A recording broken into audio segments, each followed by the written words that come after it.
What is going on, ladies and gentlemen? It is your host with the most, White Boy 7th Street, and welcome to a classic PlayStation 3 Black Ops 1 Nuketown headquarters with a LMG. This is an old video that I re-downloaded, but I think it's very important that we look to the history books, and I got a very extensive hard drive and collection of Black Ops 1 vintage gameplays where you can see what the meta was at the time and how the game played when it was at its best. And I always kind of went against the meta and did unorthodox crit class stuff, but I want to make this video because I said I was on Twitter about a very important subject. Now, I made a video yesterday about a tweet David Vonderhaar said, the lead developer of both Black Ops 1 and Black Ops 3, and he says that as a video game developer, you're supposed to make losing fun, and I disagree with this totally. I mean, I would invite your comment in the section down below, but I said this is a huge problem with Call of Duty.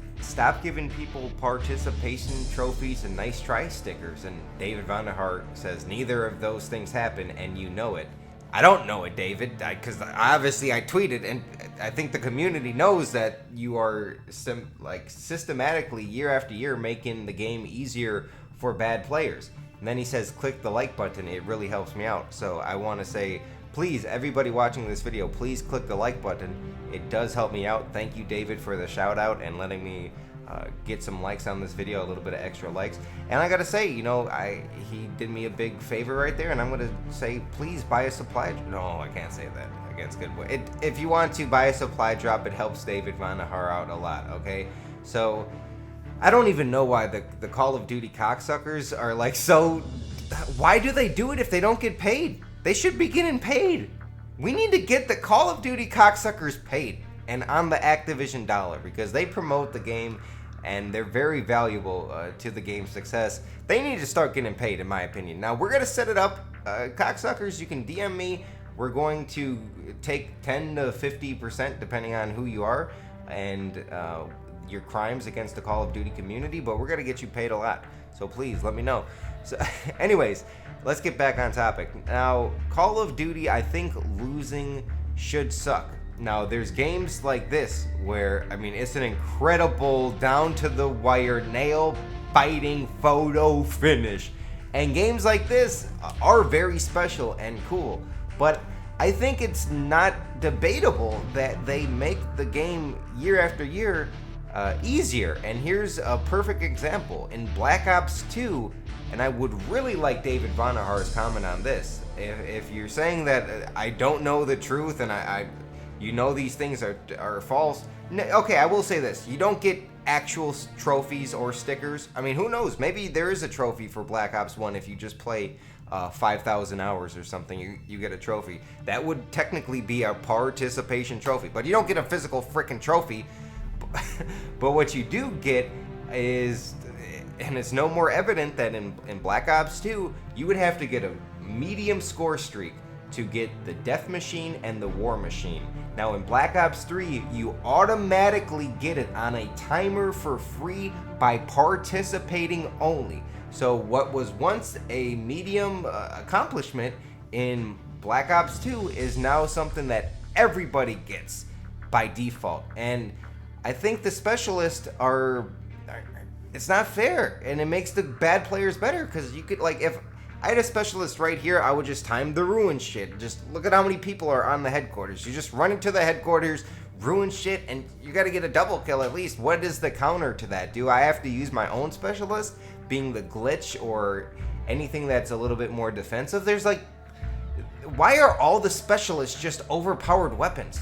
Most of them. And then they have the defensive ones that, honestly, better players, I think they use the invisibility, they use the psychosis, they use a lot of the more defensive or tactically viable specialist instead of the weapons, the specialist abilities, I should say.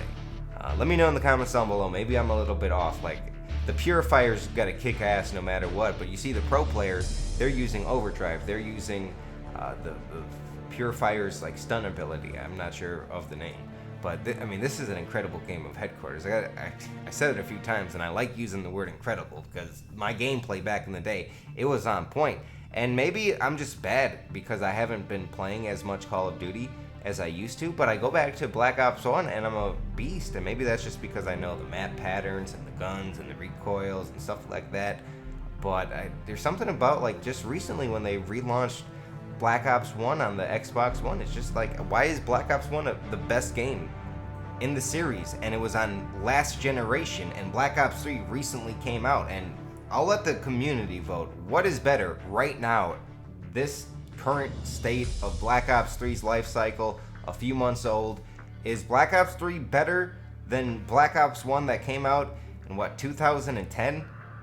Black Ops 3 is 2016, and I don't think Black Ops 3 is a bad game. I think it's actually one of the best Call of Duties. It's definitely the best Call of Duty on next gen, maybe top 4, top 5. It decreases month after month what they do to it, and just like realizing how special and awesome these old Call of Duties are, and just like the feel to it and the adrenaline and the score streaks. Like, Black Ops 1 is a perfect example of a game that does not help bad players. There is one thing in the game that I could think of besides the perk Ghost, and that's Last Stand, and you could revive teammates if they had Last Stand Pro, and they could get back up after you kill them. I thought that was a little cheesy, but for the most part, it's, you know, you don't even have your kill streak stack. You can't get your Predator missile to get your Harrier strike, or like nowadays in Black Ops 3 and the recent Call of Duties, if you get a kill streak, it helps you get your next kill streak or score streak nowadays. And that wasn't the case in Black Ops. They didn't stack, and they were satisfying kill streaks. And I think there's a lot of examples of Call of Duty hindering towards the new players and helping them year after year. I mean, the lag compensation increase and skill-based matchmaking is something I think that doesn't help the good players.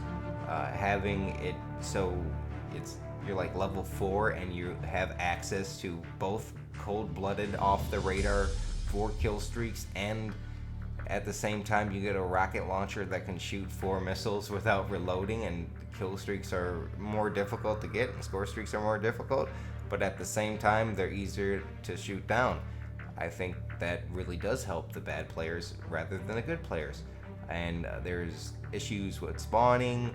I mean, you know, there's issues in every single Call of Duty. I just feel like it's getting progressively worse and worse year after year.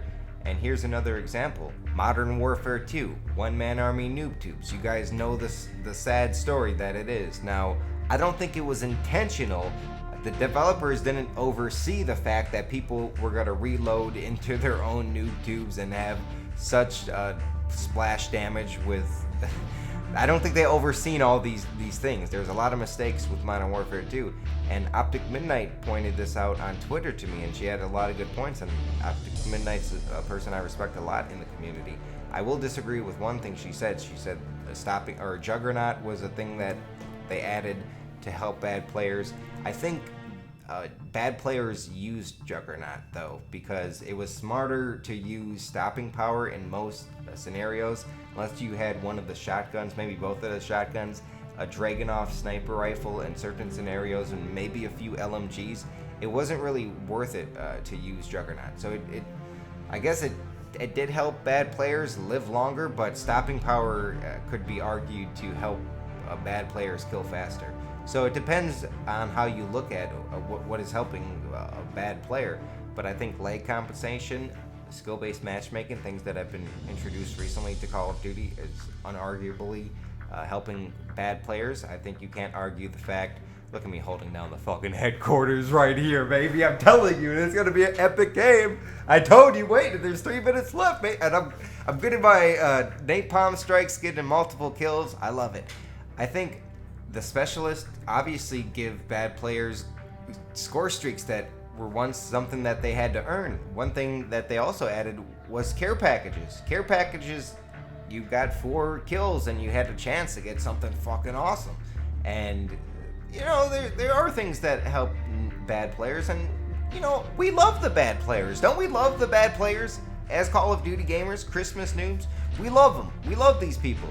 And I don't think it's a bad thing. I just think when there's stuff that they add that is uncounterable. You cannot counter a gravity spike indoors unless you have a shotgun aiming through the door, and who knows, leg compensation might even take over and you don't even get a chance to shoot the guy. So yes, there are, like, I wish there was a counter to a lot of these things. And don't say, like, I can use my glitch to get back, because, like, so if a guy runs into a headquarters, there's 3 people on the headquarters, the guy has gravity spikes, I'm going off right here, and, like, everybody has to use a glitch to counter one person's gravity spikes that they got just for playing and participating in the game.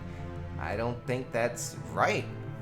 Let me know in the comments down below what you guys think, but I just don't think that's right. And one thing I do have to say is I think this is great. There was a few commentators who replied to this back and forth tweet discussion, and that's all I really wanted. And I think this is part of the plan to make COD great again, is to have an open and honest discussion with the Call of Duty community, have different people with different opinions, let their opinions be known and explain. I think I do a pretty good job explaining my point here and why I think Call of Duty is getting easier for bad players. Now, we have 69 seconds left on the clock. Headquarters, 85-90. Now, is losing fun? If it was 85-90, I think this is a pretty fun game. I had a fun time, and I agree that yes, you can have fun and lose at the same time. But if you're a fucking loser, you cannot have. There's a difference between losing and having a fun time and being a fucking loser and having a fun time. Like, no, Call of Duty is supposed to make you feel like a god, make you get your testosterone pumping. Do you see my beard on my face? Do you think I grow that from lifting weights? Or, like, where do you think I get my testosterone from? And it's not the Call of Duty cock into my ass. I almost captured it there. 20 seconds. I did not capture it. I got up. What was I thinking? Oh my god, oh my god, 14 seconds left on the clock, flames all around me, grenades exploding, I die, 9 seconds, they're capturing the headquarters, it is going down to the final moments, I dolphin dive on that motherfucker, and we tie a 90-90 headquarters that finishes in the last few moments. Please, as David Vonderhaar said, leave a like on this video. It does help me a lot. And we have a goal of 5,000 likes on this video. I think we can do it, and a special guest reappearance. Wait, boy. I got a goal for you. Your butthole can beat a goal and we can get a soccer ball. Goal! If you catch my drift. What?